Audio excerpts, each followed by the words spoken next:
ಅಜ್ಜಯ್ ಅಜ್ಜಯ್ ನಿಂತ್ಕೊಳ್ಳ, ಕೋಪ ಮಾಡ್ಕೋಬೇಡ. ಅವ್ರಗಳ ಮುಂದೆ ಕೂತ್ಕೊಂಡು ಕೇಸ್ ಡಿಸ್ಕಸ್ ಆಗಲ್ಲ ಅಕ್ಕ. ಸರಿ, ನಿನ್ ರೂಮಲ್ಲಿರು, ನಾನು ಊಟ ಬಡಿಸ್ಬಿಟ್ಟು ಬರ್ತೀನಿ. ಸರಿ. ಬಂದು ಆಸನೆಂದು ಸಾರ್. ಎಲ್ಲರೂ ಊಟಕ್ಕೆ ಕೂತಿದ್ದಾರೆ, ನೀನೇನೇ ಮಾಡ್ತಿದ್ಯಾ? ನಂಗೆ ಹಸಿವಿಲ್ಲ. ಏಯ್ ಊಟ ಮಾಡು, ಹೋಗೋ. ಆಯ್ತು. ನೋಡಿದ್ರಾ, ಒಂದ್ ಕಡೆ ಅಜ್ಜಿಗೆ ಊಟ ಬಡಿಸ್ತಿದ್ದೀನಿ, ಇನ್ನೊಂದ್ ಕಡೆ ಇವ್ನು ಎಮೋಷನಲ್ ಬ್ಲ್ಯಾಕ್ ಮೇಲ್ ಮಾಡ್ತಿದ್ದಾನೆ. ಯಾವ ಕಡೆ ಹೋಗೋದು ನಾನು? ಪ್ರತಿಭಾ, ಬಂದೆ ಅಜ್ಜಿ. ನಾ ಕೊಟ್ಟಿದ್ದ ಸ್ಯಾಂಪಲ್ ರಿಪೋರ್ಟ್ ಬಂತಾ? Okay, good. ಅದನ್ನ ಫೈಲ್ ಮಾಡಿಡಿ, ನಾ ಆದಷ್ಟು ಬೇಗ ಬಂದು ನೋಡ್ತೀನಿ. ಓಕೆ, ಹಾಂ, ಬಾಯ್.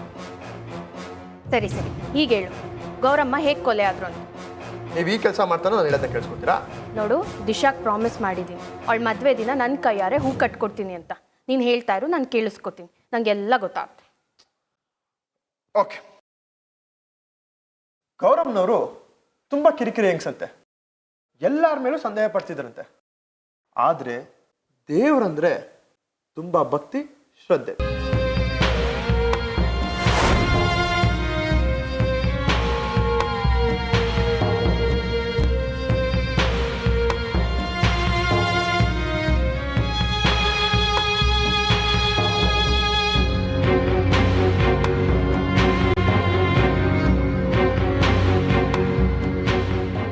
ಆಸ್ತಿಗೋಸ್ಕರ ತನ್ನ ಮೈದನರು ತನ್ನನ್ನು ಸಾಯಿಸ್ತಾರೆ ಅಂತ ಗೌರಮ್ನವರು ಹೆದರಿದ್ರಂತೆ.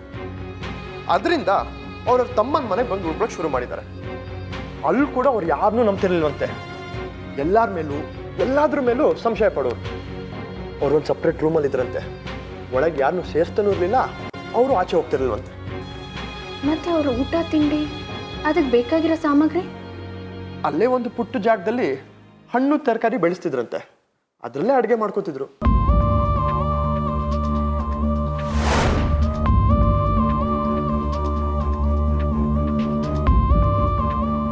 ದೇವರಿಗೂ ಅದರಲ್ಲೇ ನೈವೇದ್ಯ ಮಾಡೋರಂತೆ. ಓ, ತುಂಬಾ ಪೂಜೆ ಪುನಸ್ಕಾರ ಮಾಡ್ತಿದ್ರೇನೋ? ಈಶ್ವರನ್ ಪರಮ ಭಕ್ತಿ ಅಂತೆ. ಇಡೀ ದಿನ ಪೂಜೆ ಮಾಡೋದೇ ಅವ್ರ ಕೆಲಸ.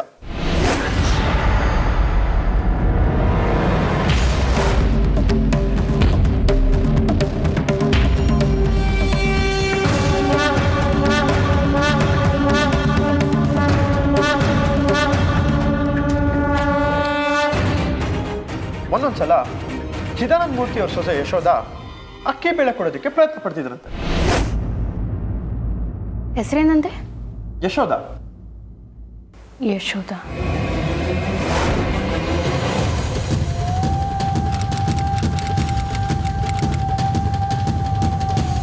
ಅಮ್ಮ,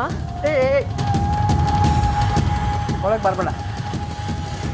ಏನು ಅದು ಅಮ್ಮ, ಮನೆಗೆ ಅಂತ ಅಕ್ಕಿ ಹಿಟ್ಟು ಮಾಡಿಸಿದ್ದೆ, ಪಾಪ ನಿಮಗೂ ಬೇಕಾಗತ್ತೆ ಅಂತ ತಂದೆ. ತಗೊಳ್ಳಿಮ್ಮ.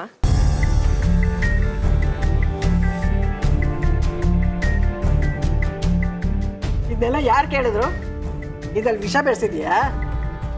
ಅಯ್ಯೋ ದೇವ್ರೆ, ನಾನು ಯಾಕಮ್ಮ ಇದ್ರಲ್ಲಿ ವಿಷ ಹಾಕ್ಲಿ? ಯಾಕೆ ಅಂದರೆ ನನ್ನ ಆಸ್ತಿಗೋಸ್ಕರ.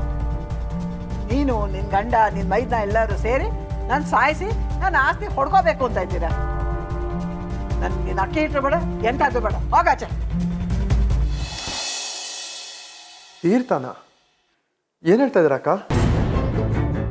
ಹೌದು ಅಜಯ್, ಈ ಪೂಜೆ ಪುನಸ್ಕಾರ ಮಾಡೋರು ಯಾರ ಮೇಲಾದ್ರೂ ಅನುಮಾನ ಪಡ್ಬೋದು. ಆದರೆ ದೇವರು, ತೀರ್ಥ, ಪ್ರಸಾದ ಇವುಗಳ ಮೇಲೆ ಅನುಮಾನ ಪಡಲ್ಲ. ದೇವ್ರ ಹೆಸರಲ್ಲಿ ಯಾರು ಏನೇ ಕೊಟ್ಟರು ಕಣ್ಣು ಮುಚ್ಕೊಂಡು ತಗೋತಾರೆ. ಇಲ್ಲೇ ಏನೋ ಆಗಿರಬೇಕು.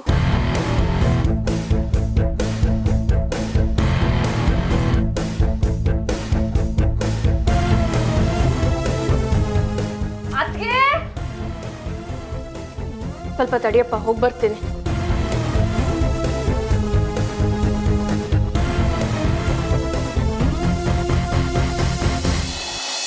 ದಿವ್ಯಾ ಪ್ಲೀಸ್ ಕಣೆ. ಅಯ್ಯೋ ಬಿಡ ದಿವ್ಯಾ, ಅರ್ಥ ಮಾಡ್ಕೊಳೆ. ನಂಗೆ ಹೊಟ್ಟೆ ಹಸಿತಿದೆ. ದಿವ್ಯಾ ಪ್ಲೀಸ್ ನನ್ನ ಮಾತು ಕೇಳು. ಅದ್ಕೆ ಅದ್ಕೆ ಅಯ್ಯಯ್ಯೋ, ಯಾಕೆ ಕೂಕೋತಾ ಇದ್ಯಾ? ಏನಾಯ್ತು? ನೋಡಿ ಅದಕ್ಕೆ ತಿನ್ಕೋತಿನ. ಶಾಸ್ತ್ರ ಆಗೋವರೆಗೂ ಇರು, ಊಟ ಮಾಡೋ ಹೋಗಿಲ್ಲ ಅಂದ್ರೆ ಘಮ ಘಮ ಅಂತ ವಾಸನೆ ಬರ್ತಿದೆ, ಊಟ ತಂದ್ಕೊಡು ಅಂತಾಳೆ. ನಂಗೂ ಊಟ ಮಾಡಕ್ ಬಿಡ್ತಿಲ್ಲ. ಅದಕ್ಕೆ ನಂಗೆ ನಿಜವಾಗ್ಲೂ ಹಸ್ವಾಗ್ತಿದೆ. ಸ್ವಲ್ಪ ತಿರ್ಬಾರ್ದು ಅವಳ ಜೊತೆ. ಅದಕ್ಕೆ ನೀವೇನೋ ಅವಳಿಗೋಸ್ಕರ ಉಪವಾಸ ಇದ್ದೀರಾ. ನಮ್ಗಿವೆಲ್ಲ ಆಗಲ್ಲಪ್ಪ. ನಮಗೂ ಘಮ ಘಮ ಅಂತ ವಾಸನೆ ಬರ್ತಿದೆ. ಅದಕ್ಕೆ ನೀವು ಉಪವಾಸ ಇದ್ದೀರಾ? ಅದಕ್ಕೆ ದೀಪ ಮದ್ವೆಲೂ ಉಪವಾಸ ಇದ್ರು, ಈಗ ನಿನ್ ಮದ್ವೆಲೂ ಇದ್ದಾರೆ. ಅದಕ್ಕೆ ಇದು ಅಭ್ಯಾಸ. ಮದುವೆ ಮನೇಲಿ ಎಲ್ಲರೂ ಊಟ ಮಾಡ್ತಿರ್ತಾರೆ. ನೀನು ಮದುಮಗಳು ಹಸ್ಕೊಂಡಿರ್ತೀಯ, ನಿನ್ನ ಬಿಟ್ಟು ಹೇಗೆ ಊಟ ಮಾಡೋದು? ಓ ಓ ಓ ಅಷ್ಟೊಂದು ಎಮೋಷ್ನಲ್ ಆಗೋದು ಬೇಡ. ಥ್ಯಾಂಕ್ ಯು ಸೋ ಮಚ್ ಅದಕ್ಕೆ. ಆದರೂ ನಾನು ನಿಮ್ಗೊಂದು ವಿಷಯನ ಸೀರಿಯಸ್ ಆಗಿ ಹೇಳಬೇಕು. ಇವಳು ಮದುವೆನಲ್ಲಿ ಮಾತ್ರ ನೀವು ಉಪವಾಸ ಇರಬೇಡಿ. ಯಾಕೆ ನನ್ನ ಮೇಲೆ ಹೊಟ್ಟೆ ಹೊಟ್ಟೆ ಹಸು ಅಂತ ಹೋಗ್ತಿದ್ದಲ್ಲ, ಅದಕ್ಕೆ ನೀನಂದ್ರೆ ನನಗೆ ಹೊಟ್ಟೆ ಉರಿ. ಶಾಸ್ತ್ರ ನಿನ್ಗೆ, ನನ್ಗಲ್ಲ. ನಿಲ್ಲಿಸಿ ನಿಮ್ಮ ಜಗಳನ. ನಿನ್ನ ಮದುವೆಗೆ ಉಪವಾಸ ಅಲ್ಲ, ಮದುವೆನೇ ಮಾಡಲ್ಲ. ಅದಕ್ಕೆ ಮತ್ತಿನ್ನೇನು ಮಗು ಥರ ಎಲ್ಲರ ಹತ್ರ ಜಗಳ ಆಡ್ತಿರು. ಹೋದ ಕಡೆ ನಮ್ಮನ್ನ ಅಂತಾರೆ. ಅವನು ನಿಂಗೆ ಮದುವೆ ಮಾಡೋದೇ ಆದರೆ ನಮ್ಮ ಅಜ್ಜಿಗೆ ಕೊಟ್ಟು ಮಾಡ್ತೀನಿ. ಅವನು ಇಲ್ಲೇ ಇರ್ತಾನೆ, ನೀನು ಇಲ್ಲೇ ಇರ್ತೀಯ. ಚೆನ್ನಾಗಿ ಜಗಳ ಆಡ್ಕೊಂಡಿ ಹೋಗಿ. ಅದಕ್ಕೆ ನೀವು ಏನೇನೋ ಮಾತಾಡ್ತೀರಾ, ನನ್ಗಿದೆಲ್ಲ ಅರ್ಥ ಆಗಲ್ಲ. ನಂಗೆ ಅರ್ಥ ಆಯ್ತು. ಸಾಕು ಸಾಕು.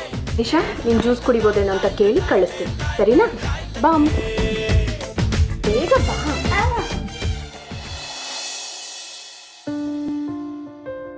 ಏ ಅದೆಲ್ಲ ಮುಟ್ಬೇಡ ಕಣೆ. ದಾರಿ ಬಿಡಿ. ವಾವ್, ಎಷ್ಟು ಸುಂದರವಾಗಿ ಕಾಣಿಸ್ತಾ ಇದೆಯಾ. ನನ್ನ ಕಣ್ಣೇ ಬೀಳುತ್ತೆ. ಅದು ಸರಿ, ನನ್ನ ಮಗಳು ಅದಿತಿ ರೆಡಿ ಮಾಡಿದ್ಮೇಲೆ ಎಂತರಾದ್ರೂ ಸುಂದರವಾಗಿ ಕಾಣಿಸ್ಲೇಬೇಕು. ಹೌದು ಆಂಟಿ. ನಮ್ಮ ಅದಿತಿ ಅದಕ್ಕೆ ಇವಳನ್ನ ರೆಡಿ ಮಾಡಿಲ್ಲ ಅಂದಿದ್ರೆ ಇವಳ ಮಕ್ಕ ಸೇಮ್ ಕೋತಿ ಥರನೇ ಇರ್ತಿತ್ತು. ಏಯ್ ಥರ ಅಂದೆ ಕಣೆ. ಯಾಕೆ ನಗ್ತಾ ಇದ್ದೀರಾ? ನನ್ನ ಮಗಳು ಚೆನ್ನಾಗಿ ಅಲಂಕಾರ ಮಾಡಿದಾಳೆ ಅಂತ ಒಳ್ಳೆ ಮನ್ಸಿರೋರು ಯಾರೇ ಆದ್ರೂ ಒಪ್ಕೊಳ್ಳೇಬೇಕು.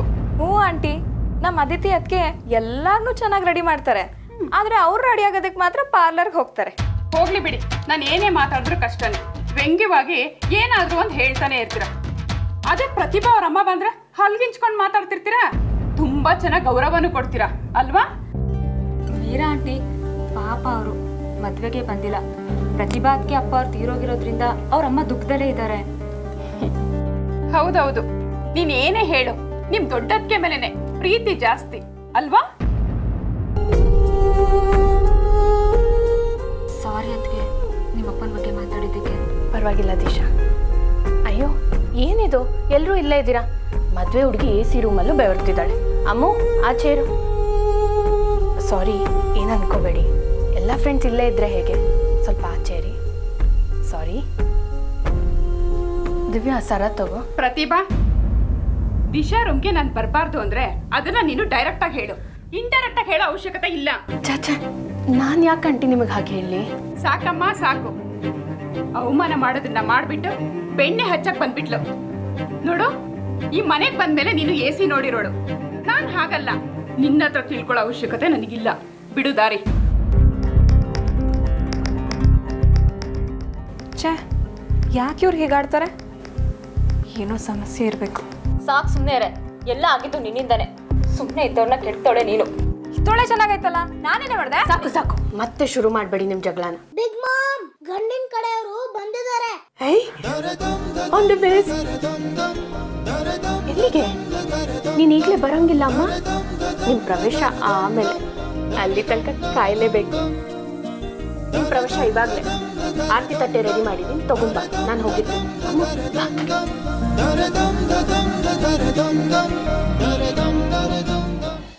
ಮಂಗಳ ತುಂಬ ವರ್ಷಗಳಿಂದ ಕೆಲಸ ಮಾಡ್ತೀವಿ. ಗೌರಮ್ಮ ಅವ್ರ ವಿಶ್ವಾಸ ಗಳಿಸಿದ್ರು. ಇದ್ದಕ್ಕಿದ್ದಾಗೆ ಕೆಲಸ ಯಾಕೆ ಬಿಟ್ರು? ಇತ್ತೀಚೆಗೆ ಗೌರಮ್ಮ ಅವ್ರ ಆರೋಗ್ಯ ಸರಿ ಇಲ್ಲದೆ ಇದ್ದಾಗ ಆ ತೀರ್ಥನ ಕೊಡ್ತಿದ್ದ ನಂಬಿಕಸ್ಥ ವ್ಯಕ್ತಿ ಯಾರು? ಹಾಗೆ ಗೌರಮ್ಮ ಅವ್ರಿಗೆ ಯಾರೋ ಪುರೋಹಿತರೆ ಸಪ್ಲೈ ಮಾಡಿರ್ಬೋದಲ್ವಾ?